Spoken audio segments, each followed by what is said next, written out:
When you've spent most of your life teaching children how to build their dreams, you never imagine that one day you'll be standing on the side of the road, watching yours go up in flames. That night, the world smelled like smoke and endings. The sky above my little house glowed an angry orange, flickering against the trees like a warning from God. I remember clutching my robe tight against my chest, my hands trembling as the fire trucks wailed down the street. The cold night air stung my cheeks, and yet, all I could feel was heat. Blistering, cruel, and final. I didn't cry. Not yet. I just stood there, barefoot on the gravel, watching the home I had built from 20 years of paychecks, sacrifices, and lonely nights crumble into ash. My neighbors whispered from behind their fences. Someone wrapped a blanket around my shoulders. But it all felt distant, like I was standing outside my own body, looking at some other woman's tragedy. "Ma'am, we're doing our best," one of the firefighters said, shouting over the roar. I nodded, but my mind was already somewhere else. In that house were the lesson plans I'd written by hand, the rocking chair where I held my son after his father left, the photos of my students, and the journals where I wrote my prayers when no one else could hear me. Everything gone. Every word. Every memory. Every dream. And yet, that wasn't the worst part of the night. Not by a long shot. By dawn, the fire had died. My little house was nothing but blackened wood and smoke. The fire chief said the old wiring was to blame. I just nodded and signed the papers with numb fingers. I didn't even have a phone anymore. The flames had eaten that too. I had no one to call except my son, Marcus, my only child, my pride, the boy I worked double shifts for, who I'd stayed up late helping with homework, who I believed would grow into the kind of man his father never was. Now, at 32, Marcus lived across town. A nice house, good job, a family. He called every few weeks, always busy, always rushing.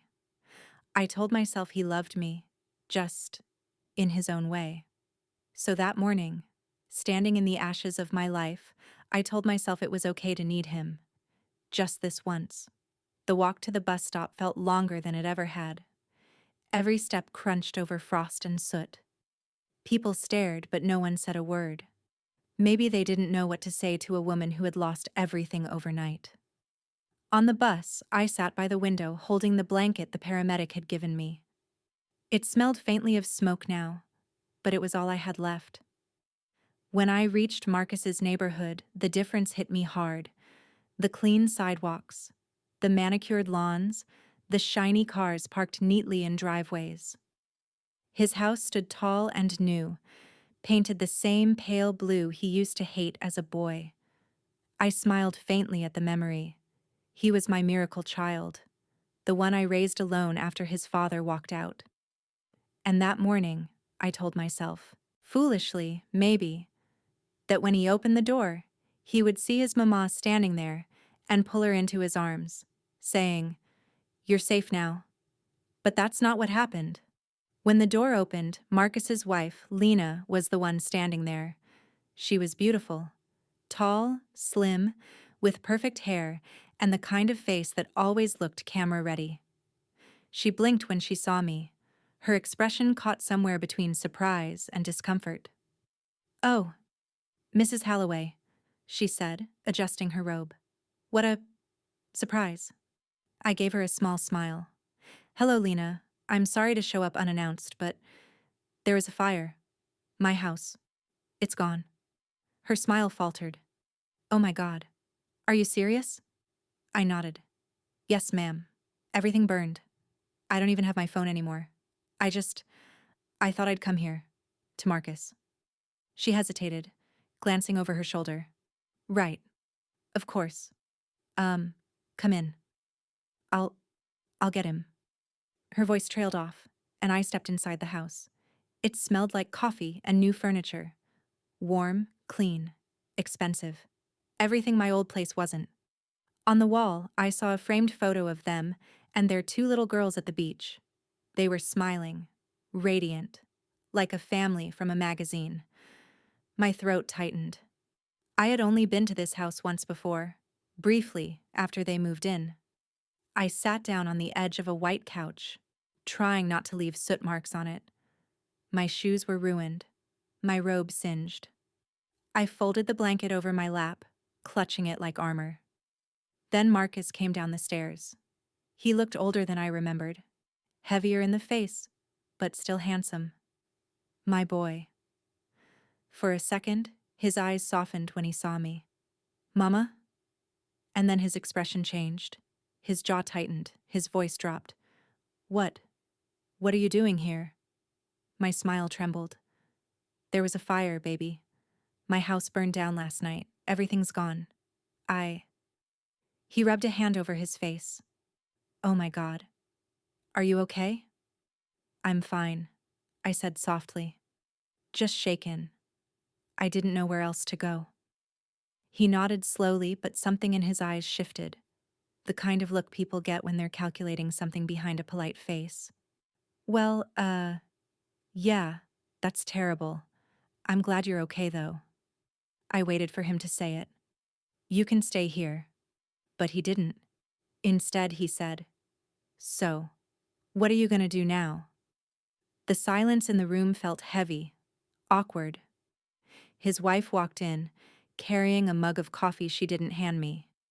I looked from one to the other. I was hoping I could stay here for a little while, just until I figure things out.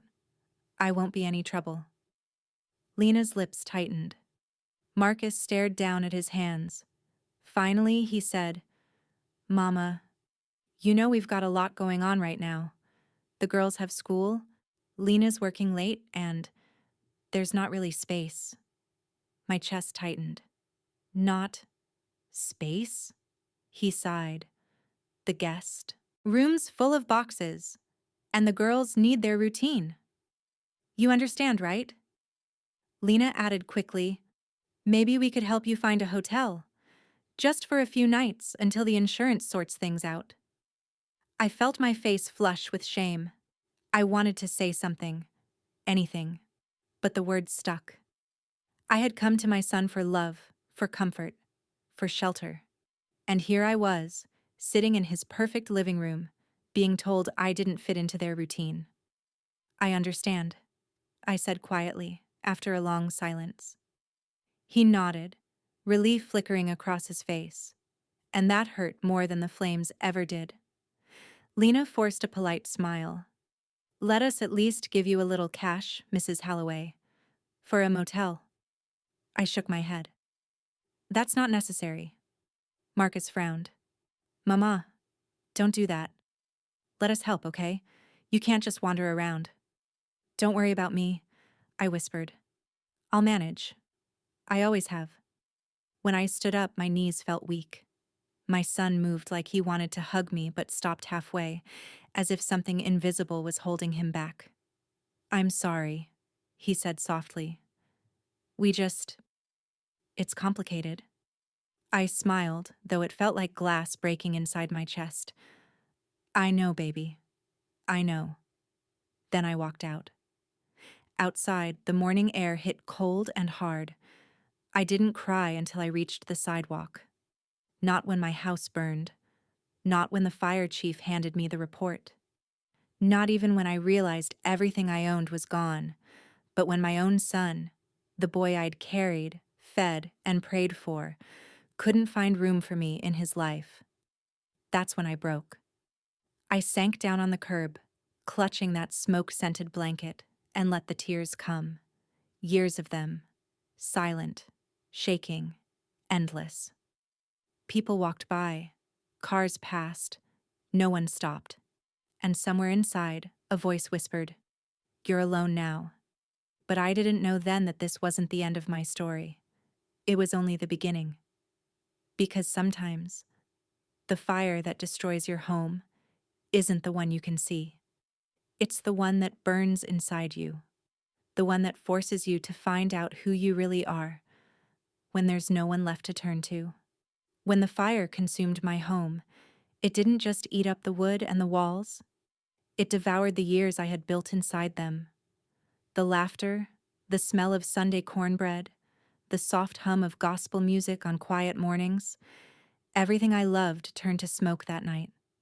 I stood there with nothing but a half-burned purse, a bruised wrist, and the kind of silence that makes you forget who you are. The firefighters said it was a miracle I made it out. A miracle. But when you're left standing in the ashes, you don't feel saved. You feel replaced. I spent that night in a cheap roadside motel, sitting on the edge of the bed staring at my shoes. I had worn them for years, teaching fifth graders how to read, how to multiply, how to dream beyond the cracked sidewalks of our little town. I'd always told my students, when life burns your pages, you write again. Funny thing, I never thought I'd have to take my own advice. The next morning, I called my son, Aaron, my only boy. The phone rang 6 times before he picked up. His voice, when it came through, was groggy, careful, almost like I was a stranger. "Ma? It's early. You okay?" I didn't know how to start. No mother ever plans to tell her child she's homeless. "There's been a fire," I said softly. "The house. It's gone, baby." Silence. I could hear him breathing, heavy, uneven. "Oh my God, Ma, are you hurt?" "No, no, I'm fine, just shaken." He let out a long breath. "Thank God. What happened?" "Wiring," they said. "It spread fast. I lost everything, Aaron." He was quiet again. I imagined him rubbing the back of his neck, the way he did as a boy when he was overwhelmed.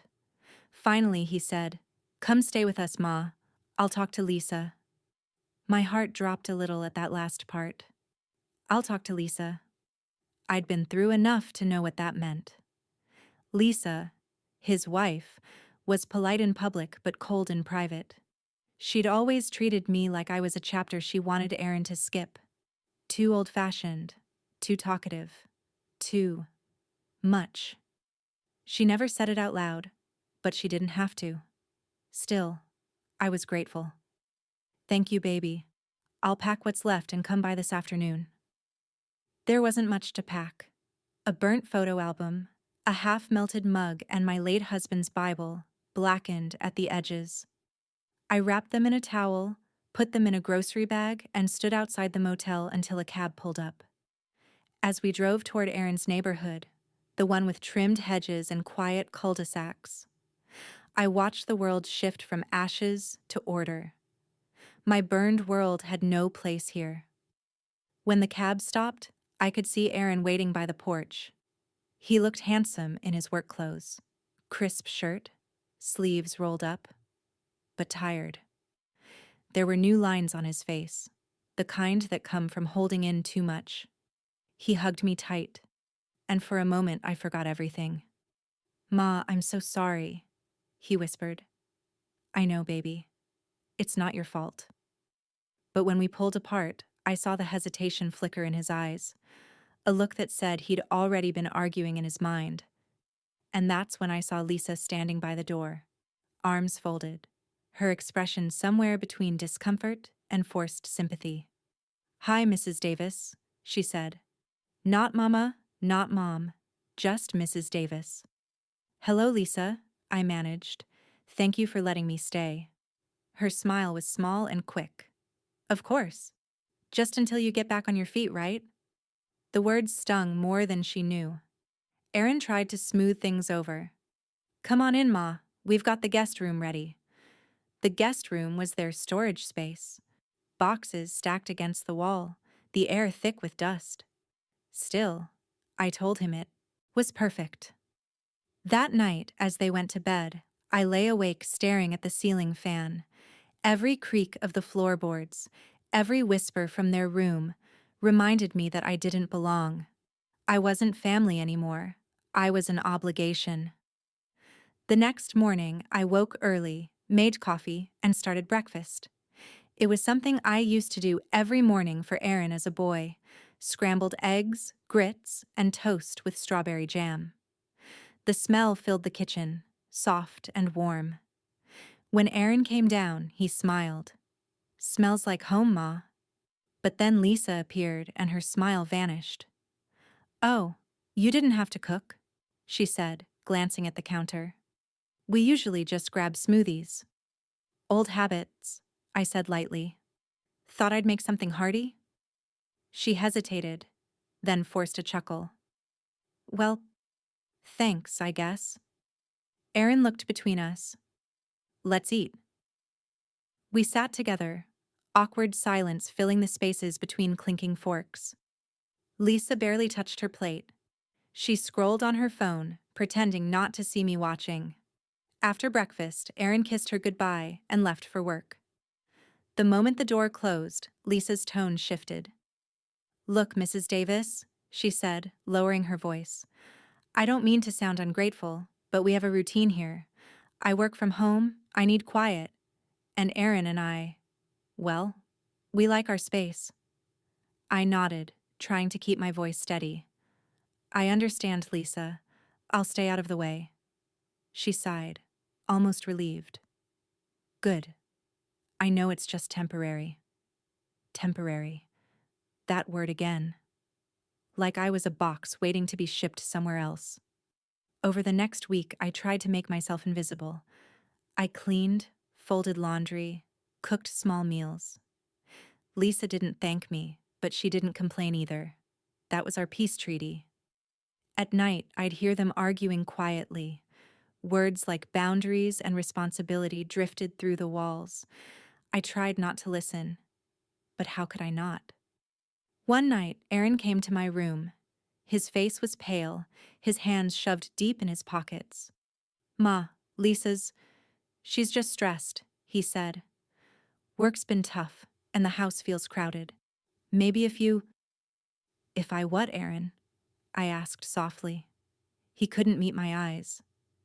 "Just, maybe look into staying with Aunt Rochelle for a bit, till insurance comes through."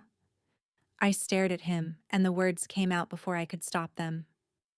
"I raised you alone, Aaron. When your daddy passed, I worked 2 jobs to make sure you never had to beg anyone for help. And now, you're asking me to leave your house like a stranger?" Tears burned my eyes, but I held them back. He looked crushed, guilty, broken, but he didn't take it back. "Ma, it's not like that," he said. "It's just, I know what it is," I said quietly. "You're torn, baby. Between love and comfort. Between what's right and what's easy." He took a step closer, then stopped. His voice cracked. "I'm sorry." That night, I packed my things again. The same grocery bag, the same Bible. As I folded the burnt photo album, I paused on one picture. Aaron at 7 years old, missing a front tooth, holding my hand at his first school play. His eyes were filled with pride. Back then, I was his world. Now, I was a burden. Before dawn, I left a note on the counter. "Thank you for everything. Don't worry about me. Ma." As I stepped outside, the air was cold and quiet. The sky was turning pink. The kind of sunrise that feels both beautiful and cruel. I walked down that clean, perfect street, one bag in my hand, one heart in pieces, and thought, maybe the fire didn't destroy my home after all. Maybe it just showed me where home no longer was. That morning, I sat at the bus stop, watching the world wake up around me. People hurried to work, coffee in hand, voices cheerful. No one looked at me. I was invisible again. I thought about the years I'd spent teaching children to read, telling them they could build a better future. Yet here I was, at 59, with no home, no family beside me, no future that felt safe. A small boy at the stop smiled at me, clutching his backpack. "You okay, lady?" he asked. I smiled back, forcing cheer into my voice. "Yes, baby, just waiting for the right bus." He nodded, then turned away, humming a tune. I watched him go, and tears finally spilled down my cheeks. Not because of the fire, not because of the loss, but because of the one truth I'd never wanted to face. Sometimes love doesn't burn out. It just moves on, without you. The rain hadn't stopped that night. It followed me down every street like a quiet apology from heaven, as if the sky itself knew what had just happened. My shoes squelched against the wet pavement, my coat clung to my skin, and my son's words still echoed in my head like the steady beat of thunder. "Mom, it's just not a good time right now." That was what he said.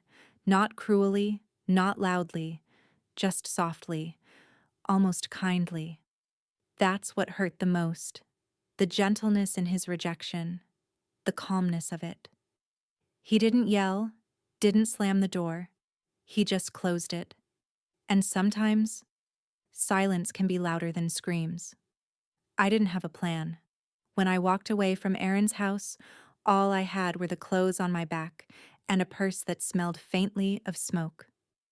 Every step I took away from that house felt like walking backward through my own life, away from the child I raised, away from the love I'd built, away from every memory that still held warmth. There was a small diner a few blocks away. I used to take Aaron there when he was little, Saturday mornings after his basketball practice. Back then, he'd run ahead of me, eager to get to the booth by the window, where the waitress always brought him extra syrup. That same diner still stood there, its lights buzzing faintly through the rain. I almost walked past it, but something inside me wanted to look, just once. Through the foggy window, I saw families laughing, people eating, a little boy with his mother sharing pancakes. And for a moment, I could see us again, me and my Aaron. Before life got complicated, before pride grew taller than love, my throat tightened. I couldn't go in, so I kept walking. There was a small motel at the edge of town, the kind of place that charged by the night and smelled like old carpet and lost hope. I checked in quietly. The man at the front desk didn't look up. He just slid me a key, his eyes glued to the flickering TV behind him. The room was dim and small. The heater hummed like a tired sigh, and the walls were thin enough that I could hear the couple next door arguing about money. I set my bag down and sat on the bed. The sheets were cold. My hands were trembling. It was the first time in my life I had nowhere to go, no one waiting for me. And that realization came down heavier than any rainstorm could. I lay there in the dark, my mind replaying everything in slow motion. The smell of burning wood, the sirens, the neighbor's voice shouting, "Is anyone inside?" The fire swallowing photographs, books, every memory of my late husband.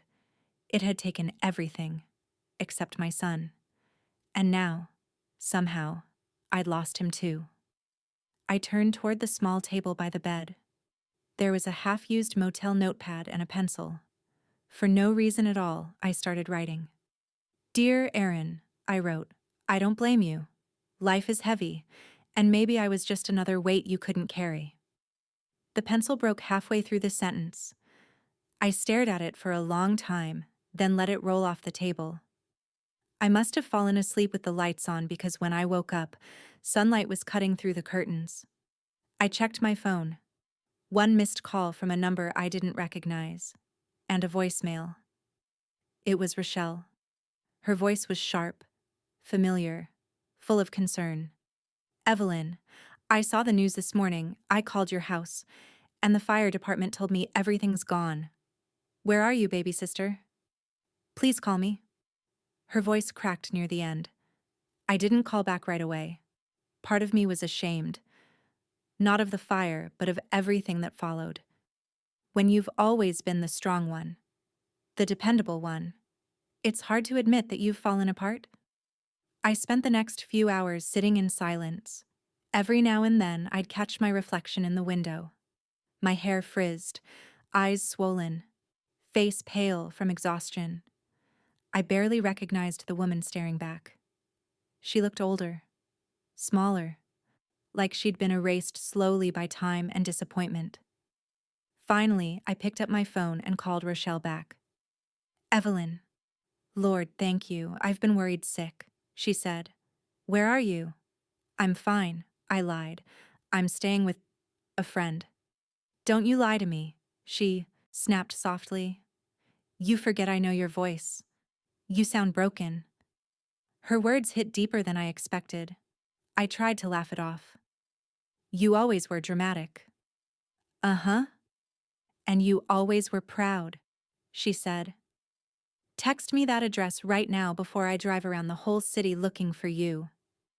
There was no arguing with Rochelle when she used that tone. So, I sent her the address. It took her 3 hours to get there.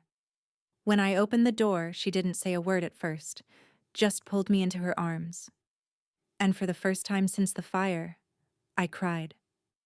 Not the quiet, dignified tears I'd been holding back, but real, heavy sobs that shook my shoulders. Rochelle didn't say anything. She just held me tighter. When I finally pulled away, she looked around the small, dim motel room and exhaled sharply.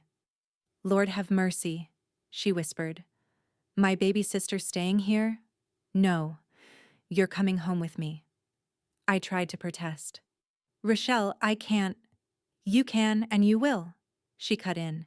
Ain't no way I'm letting you rot in this sad little place. You hear me? Her tone was firm, but her eyes, they were full of love. That kind of love that doesn't need permission to show up. We sat down on the edge of the bed, and she asked me what happened. I told her everything. The fire, the loss, the visit to Aaron's house. How he'd looked at me, not with hatred, not even with pity, but with something worse. Distance. When I finished, Rochelle just shook her head slowly. Men forget where they came from too easily, she said. But I'm gonna tell you this.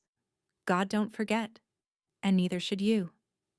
Her words settled over me like a blanket, but they didn't erase the ache. Nothing could. Not yet. That evening, Rochelle took me back to her home, a cozy little house 2 towns over, filled with old gospel records and the smell of cinnamon candles, the kind of place where peace still lived. She made tea, and we sat by the window. The rain had stopped, leaving the world washed clean. I watched the sunlight break through the clouds and said softly, I don't think I have anything left. Rochelle looked at me for a long moment, then smiled gently. You've still got breath in your body, don't you? You've still got a heart that feels, don't you? Then, baby, you've got more than most. Her words warmed me more than the tea did. For the first time in days, I felt something stir inside me. Not joy exactly, but something close. A small reminder that I was still alive. That night, I couldn't sleep again. I kept thinking about Aaron, about the look on his face when he closed that door. He wasn't cruel. He was scared. Scared of what helping me would mean. Scared of what Lisa might say. Scared of the weight of responsibility. But I had carried that same fear once, when his father died, and I had to raise him alone. I had been scared every single day, but I did it anyway. Now it was his turn, and he couldn't. And that realization broke something in me I didn't know could still break. As dawn crept in, I whispered a prayer. Not for my son to change, not for the past to come back. Just for peace, for stillness, for enough strength to keep walking. Lord, I murmured, if this is what you mean by starting over, help me find my way, even if it's alone. I felt something inside me release, a tension I hadn't even realized I'd been holding. The silence didn't feel empty anymore. It felt sacred. Maybe losing everything wasn't punishment. Maybe it was preparation. It's strange the way silence changes after grief. At first, it's unbearable, like standing in an empty church after the choir's gone home. But over time, that silence begins to sound different, gentler, almost like a friend who sits with you without asking questions. That's how it felt in Rochelle's house. Quiet, but not empty. Peaceful, but not numb. Each morning, she'd make 2 cups of coffee, one for her, one for me, and leave mine by the window, whether I was awake or not. Coffee don't solve everything, she'd say, but it helps you remember you're still here. And every morning, I'd sip it slowly, watching the sun crawl up through the trees. I was still here, but I didn't yet know who I was anymore. I started walking again. At first, just down Rochelle's street. Small steps, slow steps. The air smelled of wet grass and soil after the rain. Children's laughter would drift from the nearby park, and I'd find myself smiling before remembering why that smile felt wrong. Sometimes I'd pass the elementary school at the corner and see the teachers calling their students inside. Their voices carried warmth and authority, a tone I'd used for years in my own classroom. It was strange to stand outside those gates now. No longer Mrs. Carter, just Evelyn. I used to think teaching was my gift to the world. Now I wondered if it was the only thing keeping me connected to it. One afternoon, Rochelle found me sitting at the kitchen table, staring at an old photograph, me, Aaron, and his father, Marcus, on the front porch of the house that no longer existed. Marcus was smiling, one arm around me, the other lifting Aaron into the air. We looked happy. Whole. You miss it, don't you? Rochelle asked softly. The house? I said. She shook her head. No, baby. The life you had inside it. I nodded. I thought I was done grieving Marcus, but it feels like I lost him all over again in that fire. Rochelle sighed. Maybe you didn't lose him. Maybe he's just waiting for you to build again, somewhere new. I didn't answer, but her words lingered. A few weeks later, Rochelle handed me an envelope. From the district, she said. Came for you this morning. Inside was a letter from the school board, a formal notice of leave, with an open offer to return when I was ready. They'd even attached a note from Principal Harris. Your students keep asking when Mrs. Carter's coming back. We told them soon. I hope we were right. I read that line over and over until the words blurred. I hadn't realized how much I missed those kids, their energy, their chaos, their laughter echoing through the halls. It was the one place I'd always felt needed. That night, I sat on the porch and whispered into the dusk, maybe it's time to go back. Returning wasn't easy. The first morning, my hands trembled as I buttoned my blouse. Rochelle walked me to the door like it was my first day of school all over again. You don't have to be perfect, she said, just present.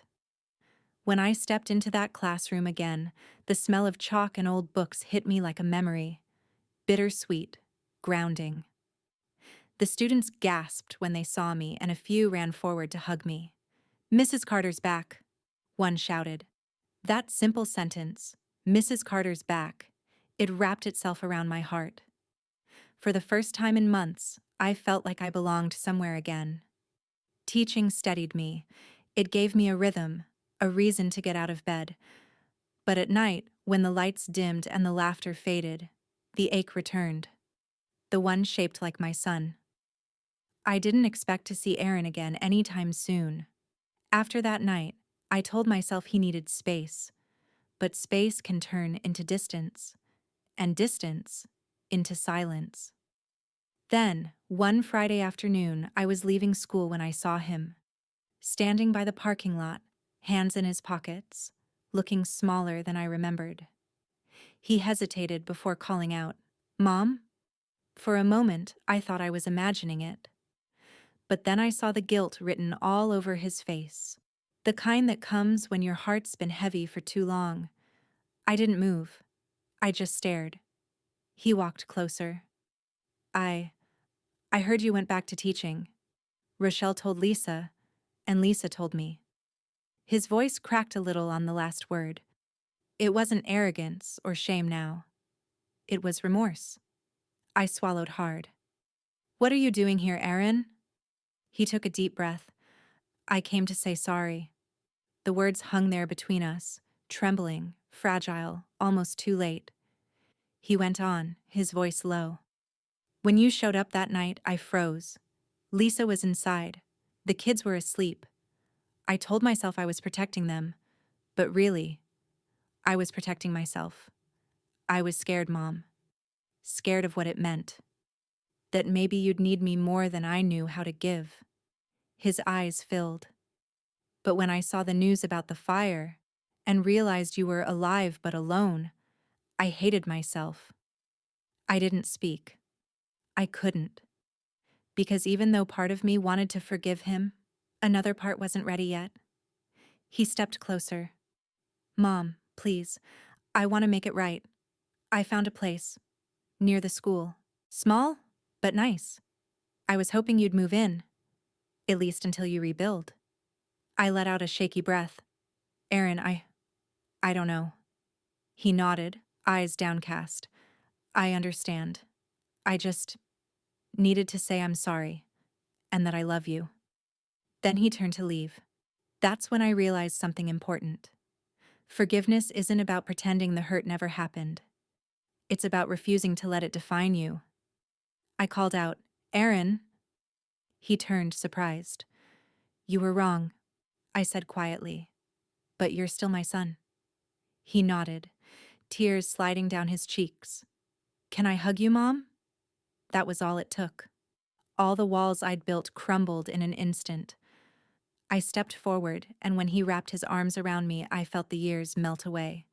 Every argument, every distance, every word left unsaid. It didn't erase the pain, but it softened it. And in that softness, there was healing. After that day, Aaron started visiting more often, sometimes alone, sometimes with the kids. Lisa stayed back for a while, awkward, unsure, but eventually joined too. At first, it felt strange, like learning to speak again after forgetting the language. But love, once it's known, never truly disappears. It just waits for you to remember. One afternoon, Aaron handed me an envelope. Inside was a photo. A small plot of land, green and empty. What's this? I asked. He smiled faintly. It's yours. Well, ours. I want to rebuild the house, Mom. The one you lost. I stared at him, stunned. I can't let you do that. He shook his head. You don't get to stop me this time. You built everything for me. It's my turn now. Construction began that summer. Every weekend, I'd visit the site, watching the frame rise, the walls take shape, the new roof glint beneath the sun. It wasn't the same house. Not really, but it carried the spirit of it. The laughter, the love, the memories we thought the fire had taken.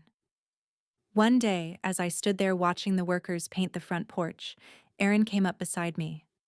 Do you think Dad would have liked it? He asked. I smiled softly.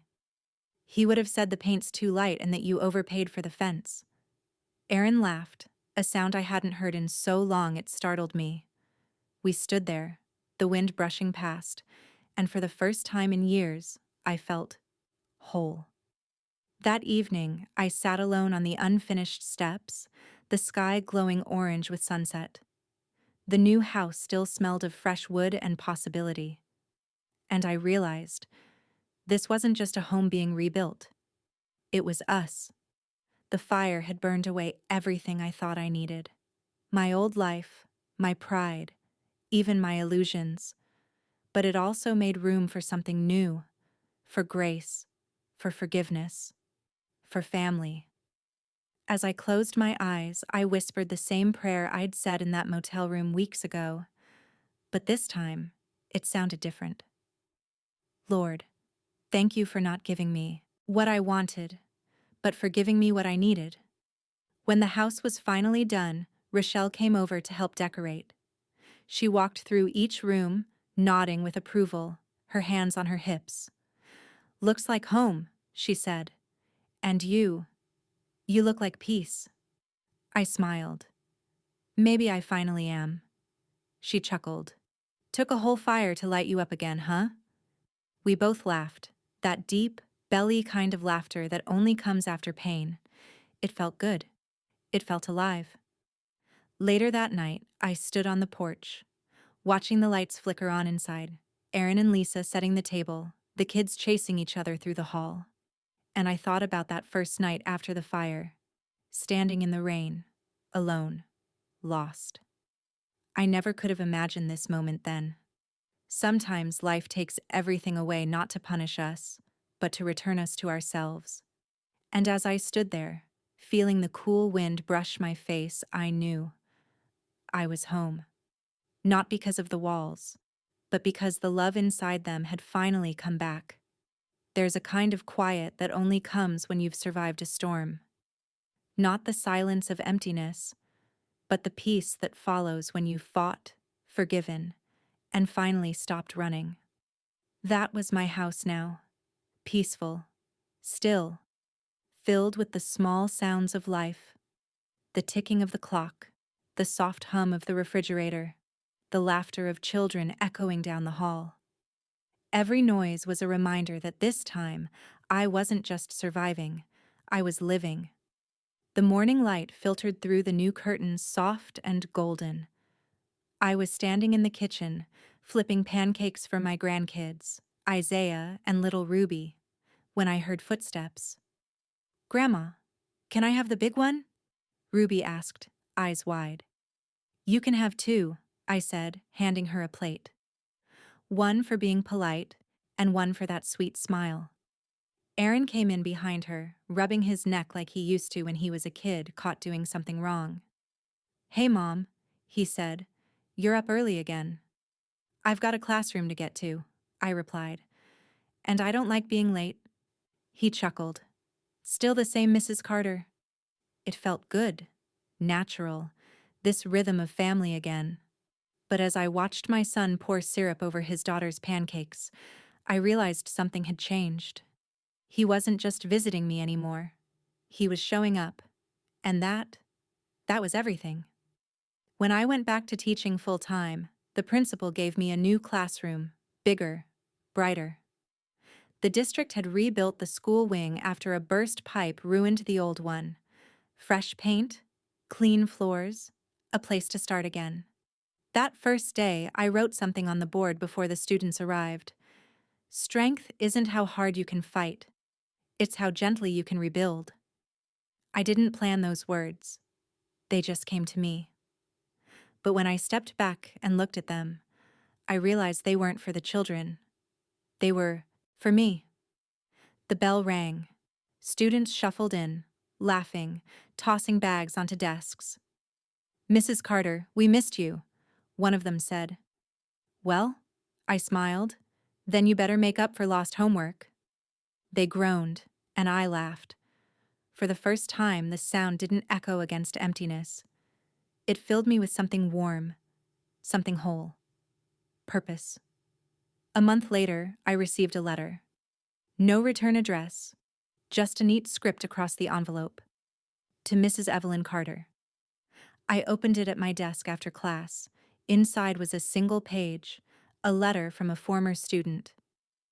"Dear Mrs. Carter, you taught me in 5th grade, back when I didn't believe in myself. You told me I was worth something, and I believed you. I'm a teacher now, too. I wanted you to know that your lesson lived on." There was no name signed, just the words. "Thank you for seeing me when I was invisible."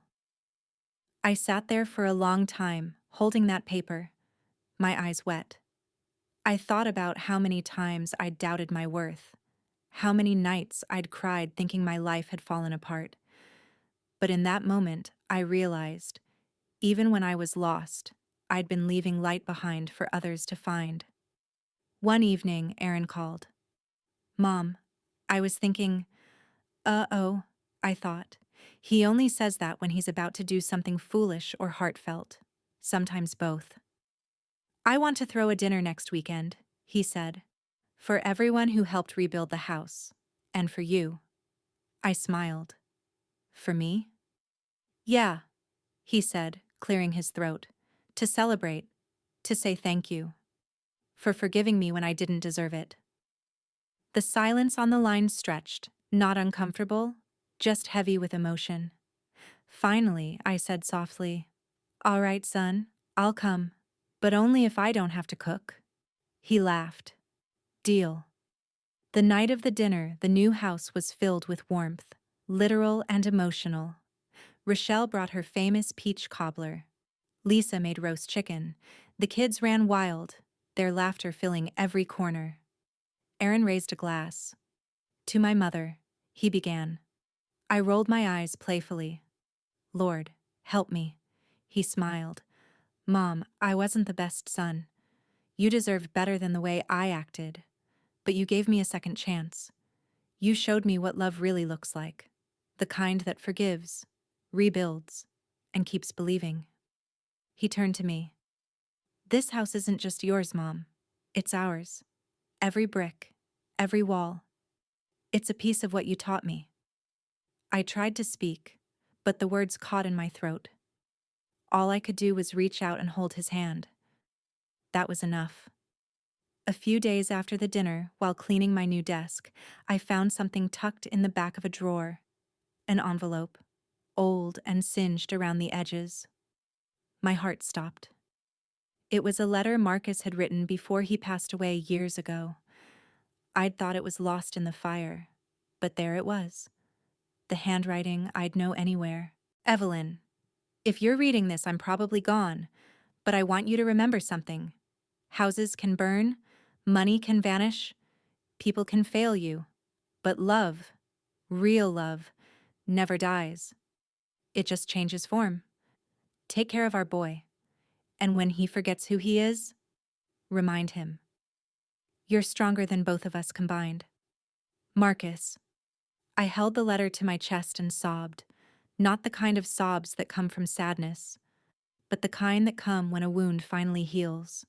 It felt like Marcus was there, sitting beside me, whispering that I'd done well, that I'd made it.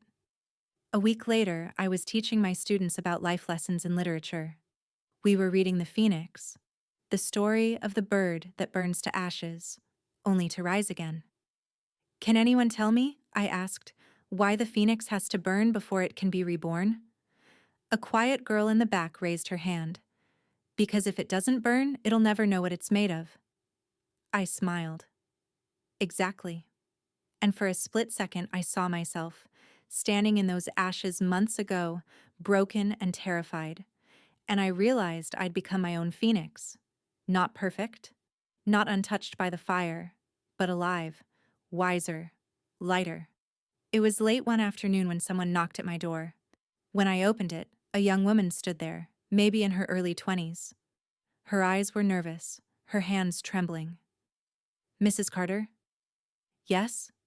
She swallowed hard. I'm I'm the one who wrote you that letter." I blinked. The former student. Her name was Nia.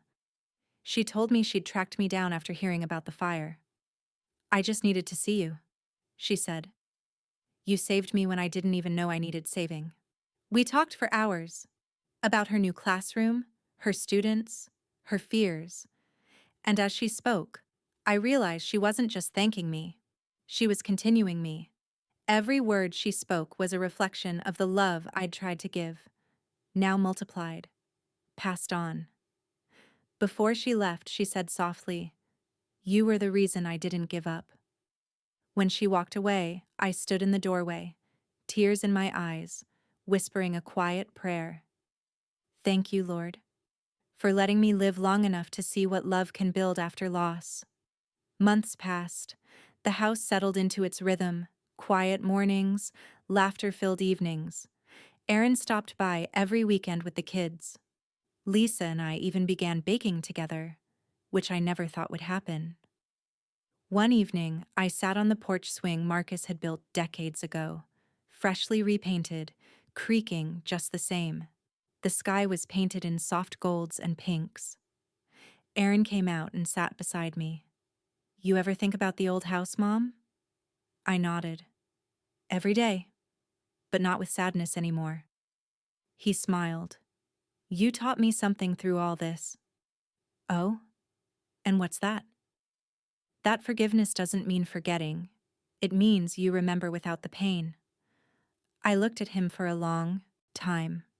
My little boy, now a man, quoting lessons I hadn't even realized I'd taught. You did good, son, I whispered. That night, I sat at my desk, Marcus's letter beside me, Nia's note pinned to the wall, a cup of tea growing cold. I opened my journal and began to write. Not lesson plans, not grades, but something different. A story. My story. Not about the fire, not even about forgiveness, but about becoming whole again. I wrote until my hand ached, the words pouring out like a confession. I thought my life ended the day my house burned down, but it only ended the way a chapter ends, so the next one could begin. I lost everything I built, only to discover the parts of me that can't be burned. I stopped and smiled. That was it. The lesson I'd never taught, until life forced me to learn it. Weeks later, Rochelle stopped by, waving a printed copy of a newsletter. Girl, look at this, she said, handing it over. It was the local paper, and right there, on the front page, was a headline. Beloved teacher inspires through story of resilience. Below it was my picture, standing in front of the rebuilt house surrounded by my students. The article talked about how I'd turned my tragedy into strength, how my story had inspired others to start over. Rochelle grinned.